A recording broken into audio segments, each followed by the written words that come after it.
I'm Scott Hastings and welcome to my video blog. Now I've been working with Accenture, the official technology partner of the RBS Six Nations Championship.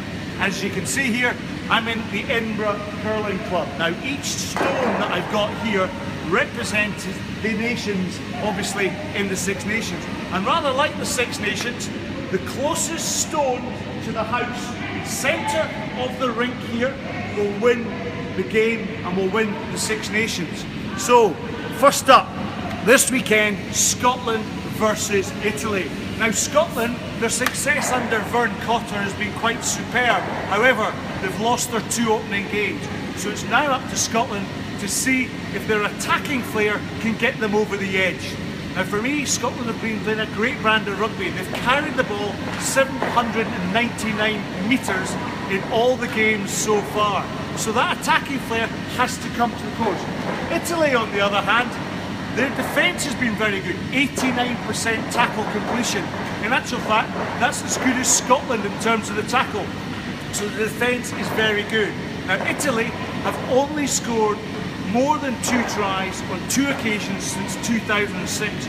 Once was in 2007 against Scotland when they scored 4 tries, and against England 10 days ago they managed to score 3 tries against England.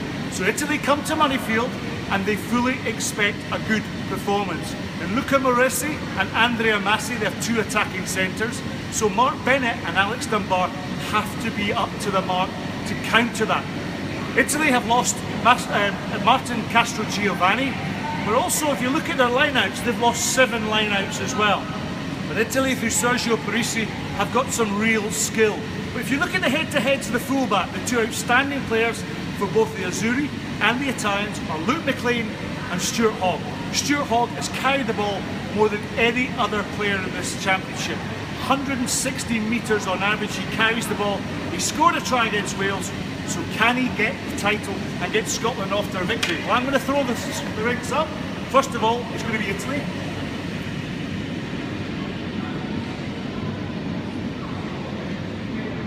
Getting close. Well, I think Scotland will take them out.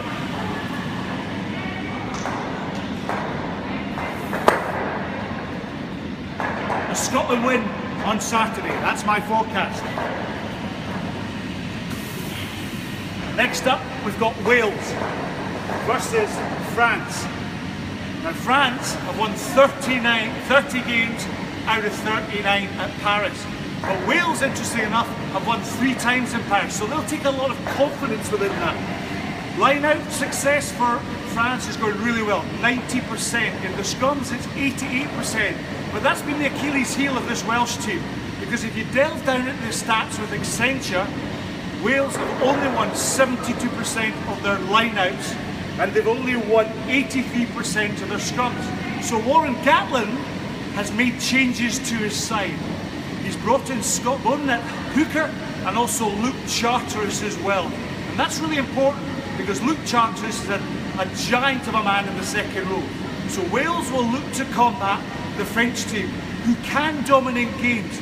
And if you download the official app on the RBS website and Accenture website, you'll be able to look at the momentum tracker. Now against France against Ireland, France dominated the second half, but they couldn't get over the line. But for France, they're going to have to rely on their big pack of forwards. For Wales, their standout player is Dan Biggar. Now Biggar made 16 tackles over the championship. He also carries the ball really well. His completion pass rate is 100%, so his accuracy is key. If Dan Biggar can get the ball to George North, who returns to the team, and Liam Williams, then the attacking threat of those 2 wingers, plus the fullback and Lee Halfpenny, can have a real chance. So who's going to win this game? Wales could do quite well. However, I think France will take them out.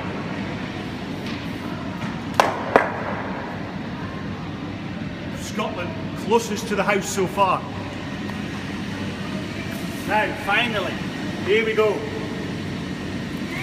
2 very interesting teams.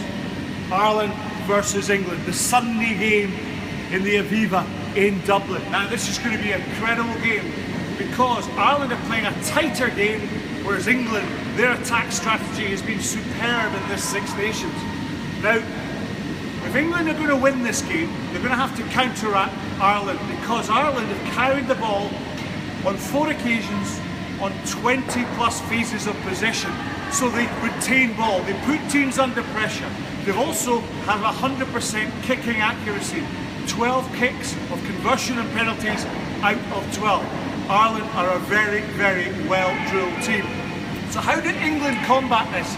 Well, they've got 2 ways of doing it. Plan A is to take them in the contact and deny Ireland the ball. Now, can they do that? Because they've got some great back rows, and Chris Robshaw, the captain, who leads the way in the tackling stats. And also they have 8 jackals. Jackal is a turnover, a tackle, then a turnover. Ireland, incidentally, have only conceded 17 turnovers in the whole of the Six Nations Championship so far. And 5 of those are in their own half. So for Ireland, it's going to be a really, really tight game. But for me, the playmaker for England is George Ford. He's been outstanding, scoring 26 points. He also has been incredible in terms of carrying the ball on 46 metres. But remember, it's England who have scored 8 tries, more than any other team in the championship. They've also carried the ball 300 metres more than Ireland have been able to do. So it's up to George Ford to make sure that he gets his backs running. And Burrell and Joseph are dynamic runners. So who will win Sunday's game? Let's see. Ireland up there, we know about their defence. However, it's all about England. And England, if they take Ireland out, it could be England who ultimately win the championship. It's going to be tight.